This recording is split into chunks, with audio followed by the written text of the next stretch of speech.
They stood on the bridge of the aircraft carrier Shōkaku in the early morning hours of May 9, 1942, watching the grey waters of the Coral Sea fade behind them as the ship turned north toward Truk. The damage control teams had worked through the night, shoring up bulkheads and sealing compartments where American bombs had penetrated the flight deck. 3 direct hits, fires extinguished. Casualties counted and recorded. The ship was heading home for repairs, but she was afloat, under her own power, and her crew was intact enough to man their stations. Commander Takeo Takagi, who had led the carrier strike force through 4 days of unprecedented naval combat, reviewed the reports with his staff officers. The Americans had lost the carrier Lexington, confirmed sunk by multiple sources. The carrier Yorktown had been hit, trailing oil, last seen limping south toward Port Moresby with visible damage. The destroyer Sims was gone, sunk on May 7th. The oiler Neosho had been left dead in the water, burning. Japanese losses were significant, but, by the arithmetic of naval warfare as it had been understood up to that moment, acceptable. Shōkaku was damaged but would return to service. Her sister ship, Zuikaku, was undamaged but had lost most of her air group. The light carrier Shoho had been sunk on May 7th, a loss that hurt, but light carriers were considered expendable compared to fleet carriers. If you're enjoying this deep dive into the story, hit the subscribe button and let us know in the comments from where in the world you are watching from today. The staff officers compiled their action reports with careful attention to detail. They recorded the tonnage sunk. They noted the enemy carriers engaged. They calculated the exchange ratio, the brutal mathematics that naval strategists used to determine victory or defeat in fleet actions.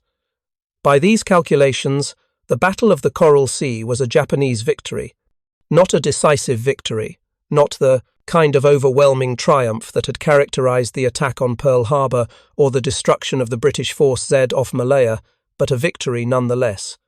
The Americans had lost more tonnage. They had lost more aircraft. They had been forced to withdraw from the operational area. Most importantly, they had failed to stop the Japanese advance toward Port Moresby. The reports went up the chain of command. They reached Vice Admiral Shigeyoshi Inoue, commanding the 4th Fleet, who had overall responsibility for Operation MO, the plan to seize Port Moresby and extend Japanese control over the Solomon Islands and New Guinea. Inoue studied the reports and recognized that while the tactical situation appeared favorable, the strategic objective had not been achieved. The Port Moresby invasion convoy had been forced to turn back. The operation was postponed, not cancelled, but postponed. This was not mentioned prominently in the reports that went further up the chain to Combined Fleet, Headquarters. At Imperial General Headquarters in Tokyo, senior officers received the news of the Coral Sea engagement with satisfaction. A carrier battle, the first in naval history where the opposing ships never came within visual range of each other, fought entirely by aircraft, and Japan had sunk more enemy tonnage than she had lost. The American carrier Lexington was confirmed destroyed. The Yorktown was reported heavily damaged, likely out of action for months if not permanently. Japanese losses were 1 light carrier and 1 fleet carrier temporarily out of service for repairs. The mathematics seemed clear. What they did not know, what they could not know from their position in Tokyo, reviewing reports compiled from fragmentary radio intercepts and pilot observations made during high-speed combat, was that their calculations were based on assumptions that were already obsolete. The assumptions were not about tactics or courage, or even about the immediate military situation. They were about time, about industrial capacity, about the fundamental nature of the war they were fighting. The Japanese believed they were fighting a naval war where carriers were precious, irreplaceable assets that took years to build and years to replace. They were correct about their own situation. They were catastrophically wrong about America's. The aircraft carrier, as a dominant weapon of naval warfare, was less than 20 years old in 1942. The concept had existed longer, but the technology and doctrine that made carriers the capital ships of modern navies had only matured in the 1920s and 30s. Japan had been an early innovator in carrier aviation, converting the battlecruiser Akagi and the battleship Kaga into aircraft carriers under the restrictions of the Washington Naval Treaty of 1922. That treaty, signed by the United States, Britain, Japan, France, and Italy, had attempted to prevent another naval arms race by limiting the tonnage and number of capital ships each nation could build. The treaty defined capital ships as battleships and battlecruisers, the massive gun-armed vessels that had dominated naval thinking since the launch of HMS Dreadnought in 1906. Carriers were included in the treaty but were given more lenient restrictions, partly because their potential was not yet fully understood, and partly because they were seen as supporting vessels rather than primary combatants. The treaty allowed Japan to maintain a carrier force with a total tonnage of 81,000 tons, compared to 135,000 tons each for the United States and Britain. This 5-5-3 ratio, as it became known, was intended to maintain a balance of power while preventing the kind of unrestricted building that had contributed to the tensions leading up to World War I. Japan accepted these terms with resentment. The naval leadership saw the ratio as an insult, a formal recognition that Japan was being treated as a lesser power. But they also saw opportunity. If they could not build as many ships as the Americans or British, they would build better ships. They would invest in quality, in training, in doctrine. They would create a naval force that could defeat a numerically superior enemy through superior skill and preparation. This became a fundamental assumption of Japanese naval planning. Quality would overcome quantity. Superior fighting spirit, better training, and more advanced tactics would compensate for numerical inferiority. This philosophy shaped every aspect of the Imperial Japanese Navy. Pilot training was extraordinarily rigorous, taking years to complete, producing aviators of exceptional skill. Ship designs emphasized capability over numbers, incorporating the latest technology, even if it made the ships more expensive and time-consuming to build. Tactics stressed aggression and decisive engagement, seeking to destroy the enemy fleet in a single, climactic battle. The assumption was that in such a battle, Japanese quality would prevail. The doctrine worked brilliantly in the opening months of the Pacific War. At Pearl Harbor on December 7, 1941, Japanese carrier aircraft achieved complete surprise, sinking or heavily damaging 8 American battleships and destroying hundreds of aircraft on the ground. The attack was a masterpiece of planning and execution, validating everything the Japanese Navy had believed about carrier aviation and surprise attack. In the months that followed, Japanese forces swept across the Western Pacific and Southeast Asia with a speed that shocked Allied commanders. Hong Kong fell on December 25th. Manila was occupied on January 2nd, 1942. Singapore, the great British fortress that was supposed to be impregnable, surrendered on February 15th with over 80,000 troops, the largest capitulation in British military history. The Dutch East Indies were conquered by March. Burma was invaded. Ceylon was raided. By April 1942, Japan controlled an empire stretching from the borders of India to the Central Pacific, from the Aleutian Islands to the approaches to Australia. It was the most rapid expansion of territorial control in modern military history, and it had been achieved with relatively light Japanese losses. The success created confidence that bordered on certainty. Japanese strategic planning for the war had always been based on the assumption that America, once bloodied in the opening attacks, would lose the will to fight across the vast distances of the Pacific. The plan was never to invade the United States or to achieve total victory in a conventional sense. It was to make the war so costly, so difficult, so frustrating for the Americans that they would eventually agree to a negotiated peace that recognized Japan's sphere of influence in Asia. The early victories seemed to confirm this strategy was working. American naval power in the Pacific had been crippled at Pearl Harbor. The Asiatic fleet had been destroyed or scattered. British naval forces had been driven from Southeast Asian waters after the sinking of HMS Prince of Wales and HMS Repulse off Malaya on December 10, 1941. For the first 5 months of the war, Japan had operated with virtual naval supremacy across a vast theatre of operations. But this supremacy rested on a foundation that was less solid than it appeared. Japan had begun the war with 10 aircraft carriers, 6 fleet carriers and 4 light carriers. The fleet carriers, Akagi, Kaga, Soru, Hiru, Shōkaku, and Zuikaku, were the elite striking force of the combined fleet. The light carriers, Ryujo, Shoho, Zuiho, and Hosho, provided additional capability for secondary operations. These 10 carriers represented virtually the entire carrier construction capacity Japan had built up over 2 decades. There were no more carriers in construction that would be ready in the near term. Japan's shipbuilding industry was already operating at capacity, building destroyers, submarines, and merchant ships to support the expanded empire. More carriers were planned, but they would take years to complete.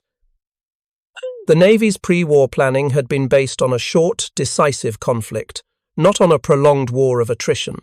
No one had seriously planned for what would happen if carriers were lost and needed to be replaced quickly. The American situation was different in ways that Japanese intelligence services did not fully understand. The United States had begun the war with 7 aircraft carriers in commission: Lexington, Saratoga, Ranger, Yorktown, Enterprise, Wasp, and Hornet. This was fewer than Japan's 10 carriers, supporting the Japanese belief in their qualitative superiority, compensating for rough numerical parity. But the Americans had something else that would prove far more important than the number of carriers in service on December 7, 1941. They had industrial capacity on a scale that Japan could not match, and they had already begun mobilizing that capacity months before the war started. In June 1941, 6 months before Pearl Harbor, the United States Congress passed the Two-Ocean Navy Act, authorizing the construction of 18 aircraft carriers among hundreds of other vessels. This was not a response to war. America was still officially at peace. It was a response to the deteriorating international situation and to President Franklin Roosevelt's belief that America needed to prepare for the possibility of conflict on 2 fronts, in both the Atlantic and Pacific.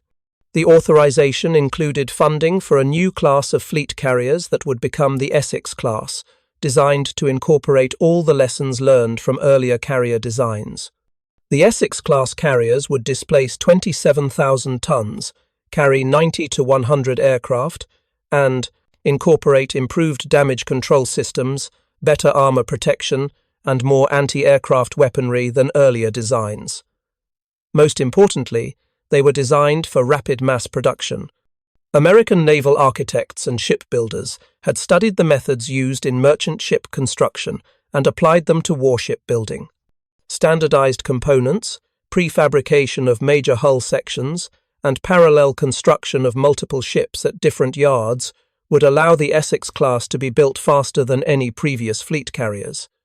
The first ship, USS Essex, was laid down at Newport News Shipbuilding on April 28, 1941. Keel laying was followed by hull construction, where prefabricated sections were assembled and welded together. The hull was launched on July 31, 1942, 13 months after construction began. After launch came fitting out, the process of installing engines, weapons, electronics, and all the internal systems that made the ship operational. Essex was commissioned on December 31, 1942, just under 20 months from keel laying to active service. This was fast by any standard, but it was only the beginning. By the time Essex was commissioned, 8 more Essex-class carriers were already under construction at shipyards across the United States. Newport News was building Intrepid. Bethlehem Steel's Quincy Yard was building Lexington, named to replace the carrier lost at Coral Sea. Brooklyn Navy Yard was building Yorktown, named to replace the carrier that would be lost at Midway. Norfolk Navy Yard was building Hornet, named to replace another Midway loss. Philadelphia Naval Shipyard was building Bon Homme Richard. New York Shipbuilding in Camden was building Hancock. Bethlehem's Fall River Yard was building Wasp and Bennington. Each yard had refined its construction methods based on experience. Each successive carrier was built slightly faster than the one before. The production Capacity represented an industrial mobilization unprecedented in scale and speed. American shipyards that had built merchant vessels and passenger liners were retooled for warship construction. Workers who had never built a warship before were trained in weeks or months and put to work on assembly lines that produced carriers the way automobile factories produced cars, only much, much larger. The total labor force in American shipyards grew from 170,000 workers in 1939 to over 1 million by 1943. These workers, including hundreds of thousands of women who entered heavy industry for the first time, worked around the clock in 3 shifts, 7 days a week. The supply chain feeding these shipyards was equally massive. Steel mills in Pittsburgh, Gary, and Birmingham produced the armor plate and structural steel. Engine manufacturers built the steam turbines that would power the ships. Electronics companies produced radar sets, radios, and fire control systems. Weapons manufacturers built the anti-aircraft guns, from 20mm Oerlikon cannons to 5-inch dual-purpose guns mounted in enclosed turrets. Each carrier required thousands of different components, all of which had to be manufactured, transported, and assembled in the correct sequence. The logistics were staggering, but American industry had been building automobiles, locomotives, and heavy machinery for decades. The organizational knowledge existed. It just had to be scaled up and applied to warship construction. Japanese intelligence services knew the Americans were building carriers. They had sources that reported on ship construction, and they could observe the activity at American shipyards through various means. But they did not fully comprehend the scale or the speed of American production. Japanese analysts, working from their own experience building carriers, estimated that it would take the United States at least 3 years for authorization to commission a new fleet carrier. This was approximately how long it took Japan to build a fleet carrier using traditional construction methods. Based on this estimate, carriers authorized in 1941 would not be ready until 1944 at the earliest. This gave Japan a window of opportunity, a period of approximately 2 years when they would have numerical superiority in carriers and could establish a defensive perimeter that would be too costly for America to break. The Battle of the Coral Sea took place from May 4th to May 8th, 1942, in the waters northeast of Australia.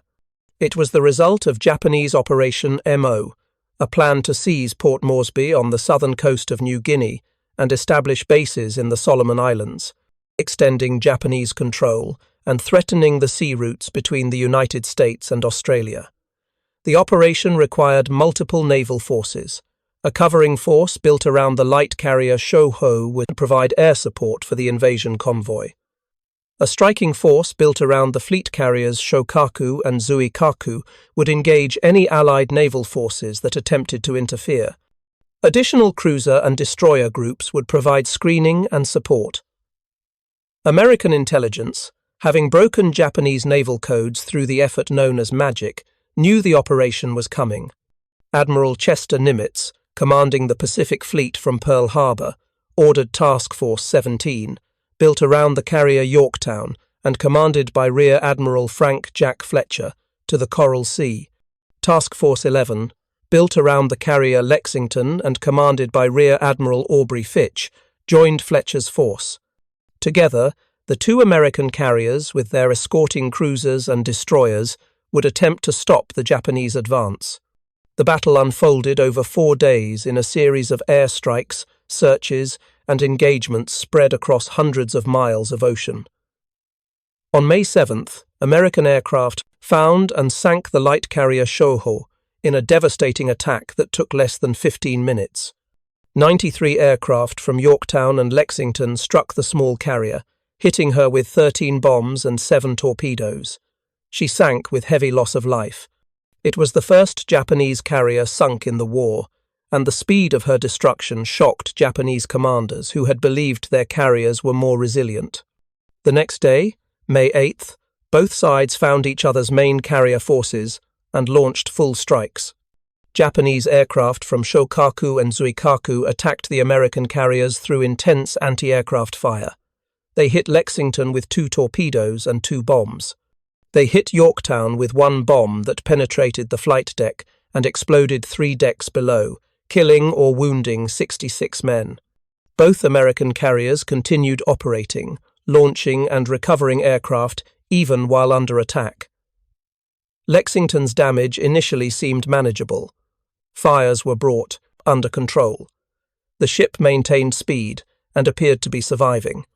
American aircraft struck back, hitting Shōkaku with 3 bombs that penetrated her flight deck and started fires that required hours to bring under control. Shōkaku escaped damage by hiding in a rain squall, but her air group suffered heavy casualties in the day's fighting. By late afternoon on May 8th, both sides had withdrawn. The immediate tactical situation seemed to favour Japan slightly. They had sunk more tonnage, but at 4:47 in the afternoon, a massive internal explosion tore through Lexington. Aviation fuel vapours that had been leaking from ruptured tanks since the morning's attack had accumulated in the lower decks. A single spark from a generator that had been left running ignited the vapour, causing an explosion that wrecked the interior of the ship and started fires that could not be controlled. If you find this story engaging, please take a moment to subscribe and enable notifications. It helps us continue producing in-depth content like this. Captain Frederick Sherman ordered abandon ship at 5:07. The crew evacuated in good order, with destroyers coming alongside to take off survivors. Over 2,700 men were saved. At 7:52 in the evening, the destroyer Phelps fired torpedoes into Lexington's hull to ensure she would not be captured. She sank shortly after 8 in the evening, taking with her 36 aircraft and 216 men who had died in the day's action or been unable to evacuate. The loss of Lexington was a blow to American naval power in the Pacific, but it was not the decisive blow Japanese commanders believed it to be. Yorktown withdrew south after the battle, trailing oil from ruptured fuel tanks, her flight deck damaged, her crew exhausted. Japanese reconnaissance aircraft shadowed her for hours, reporting she was heavily damaged and unlikely to remain operational.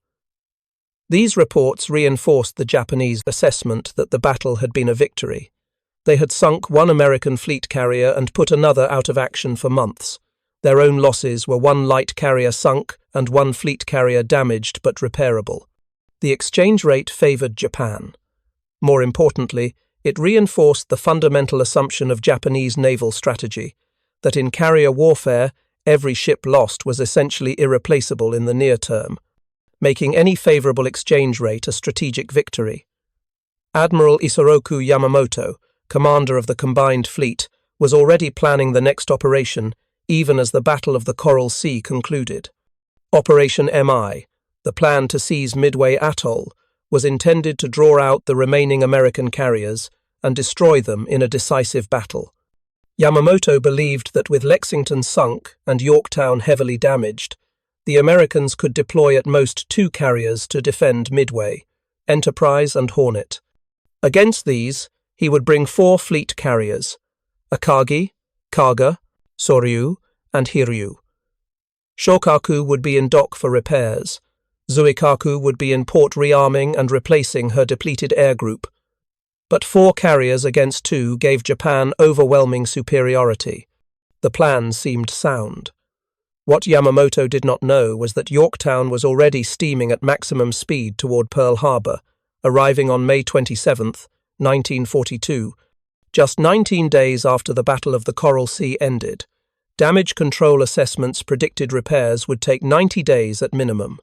The ship had bomb damage to her flight deck, ruptured fuel tanks, damaged elevators, and numerous other problems that normally required extensive shipyard work.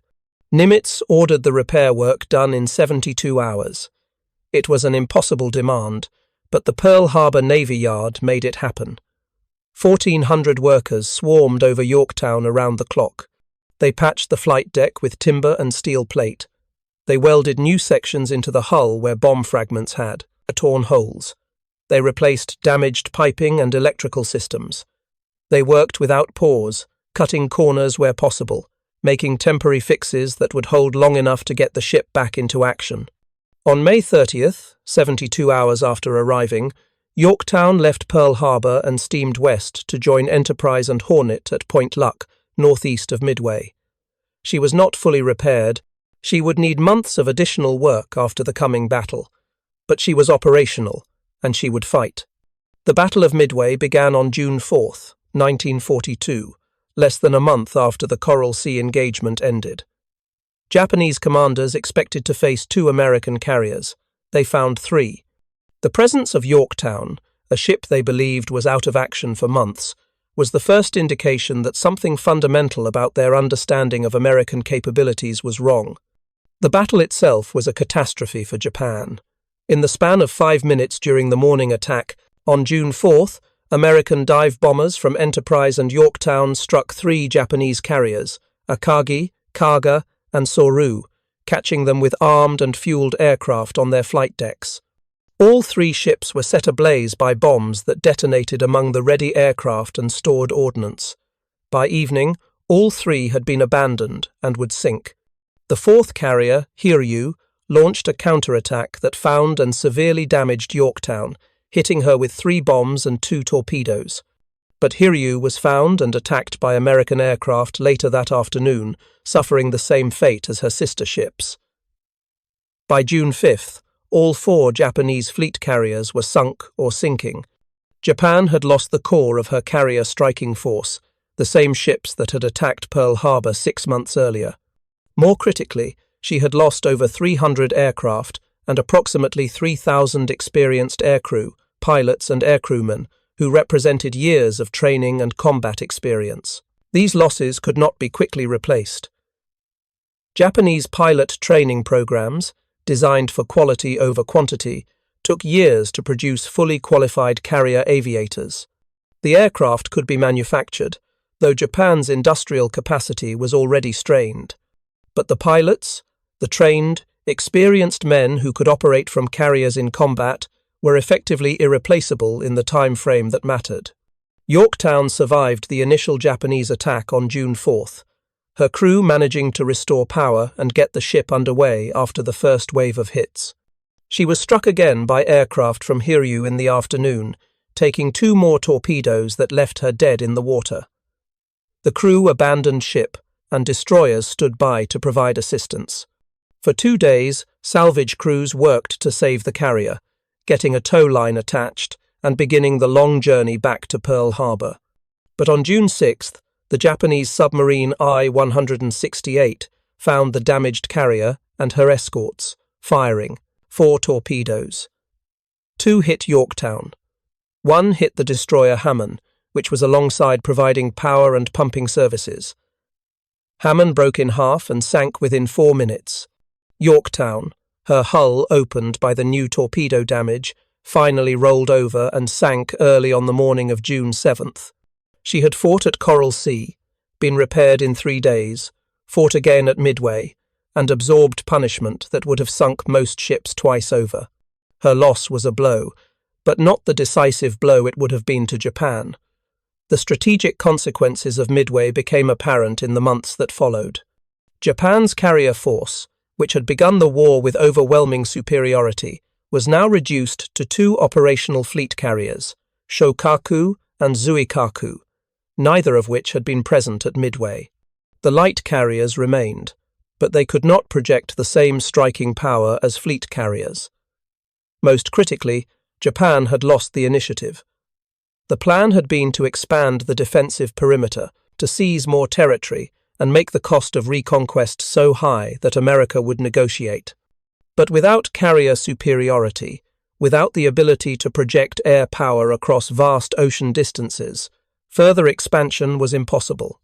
Japan would now fight a defensive war, trying to hold what she had already taken. This was precisely the kind of war Japan's strategy had been designed to avoid. American losses at Midway were 1 carrier and 1 destroyer. Within weeks, analysis began on what had gone wrong for Japan and what had gone right for America. Part of it was intelligence, the fact that American codebreakers had given Nimitz advance warning of Japanese plans. Part of it was luck, the fortunate timing that put American dive bombers over the Japanese carriers at the exact moment they were most vulnerable. But beneath these tactical and operational factors was a deeper strategic reality that Japanese planners were only beginning to comprehend. The 3 days it took to repair Yorktown, enough to fight again, represented something that did not exist in Japanese naval planning.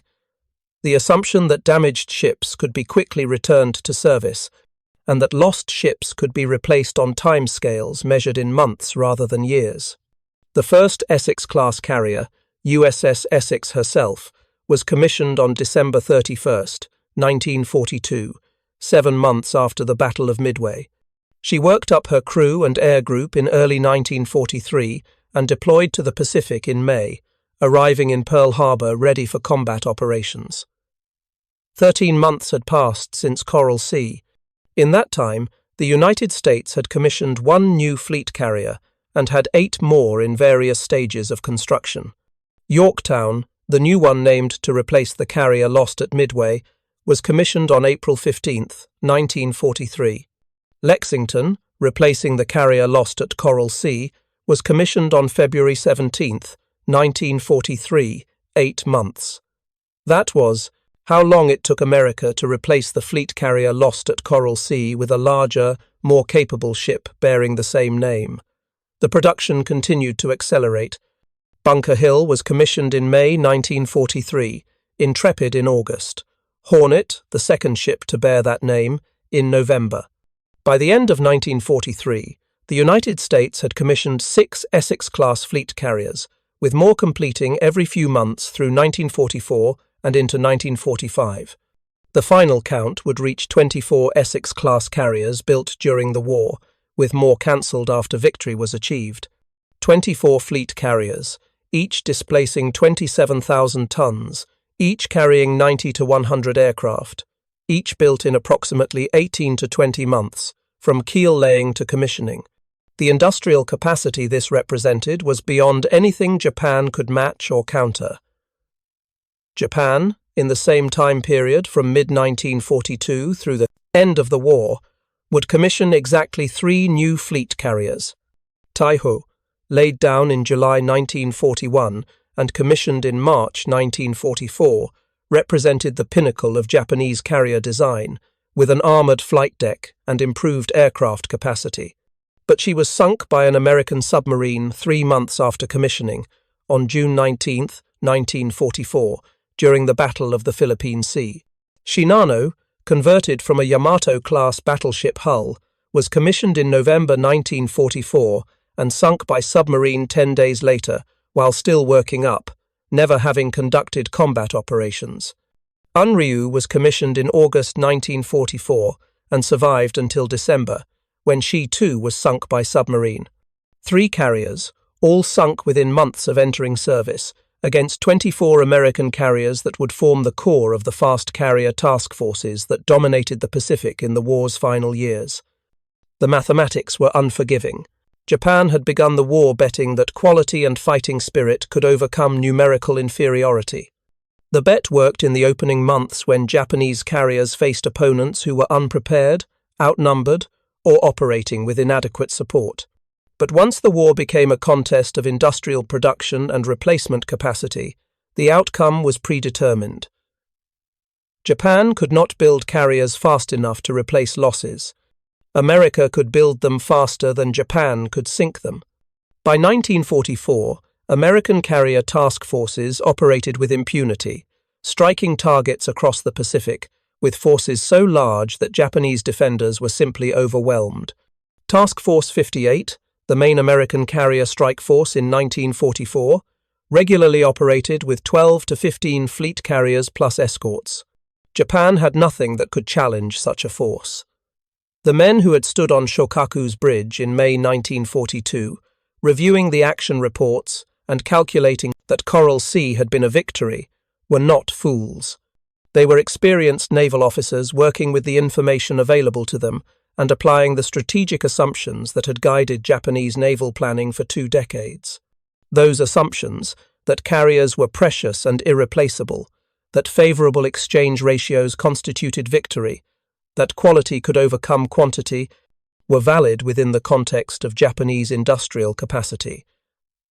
The error was in assuming that American industrial capacity operated under the same constraints. It did not. American shipyards could build a fleet carrier in less time than it took Japanese shipyards to complete a destroyer. American training programs could produce adequate pilots in months, not the years Japan required for its rigorous training regimen. Adequate was not as good as excellent, but adequate pilots in overwhelming numbers flying from numerous carriers proved more than sufficient. The psychological impact of this realization on Japanese naval leadership was profound. Officers who had spent their entire careers believing that superior training, better tactics, and fighting spirit could overcome material disadvantages found themselves facing an opponent who had material advantages so overwhelming that no amount of training or spirit could compensate. The despair this created permeated Japanese strategic planning in the war's final years. Operations became increasingly desperate, culminating in the kamikaze attacks that threw away trained pilots in suicide missions because there was no longer any realistic hope of conventional victory. The institutional knowledge that Japan had built up over decades of carrier operations was squandered, trying to hold off an enemy who could replace losses faster than Japan could inflict them. For the Americans, the lessons were different, but equally significant. The rapid repair of Yorktown, getting her back into action in 3 days for Midway, demonstrated what could be accomplished when industrial capacity was mobilized with urgency and clear purpose. The shipyard workers at Pearl Harbor, who had made that repair possible, had done something that changed the course of the battle and possibly the war. 3 days. That was how long it took American industry to turn a heavily damaged carrier into an operational warship capable of fighting in the most important naval battle of the Pacific War. The yards that built the Essex-class carriers took that same mentality and applied it to new construction, treating warship building as a problem of industrial organization and production efficiency rather than traditional craftsmanship. The workers, many of them women who had never worked in heavy industry before the war, learned to weld, to rivet, to assemble massive hull sections with precision. They worked around the clock in conditions that were often difficult and dangerous. They did this knowing that the ships they were building would carry men into combat, that the quality of their work would determine whether those men lived or died. The ships they produced were not perfect. They had flaws and compromises that peacetime construction would not have accepted. But they were good enough, and they were produced in numbers that changed the fundamental balance of power in the Pacific. By 1945, the question was not whether Japan would be defeated, but only how long it would take and at what cost.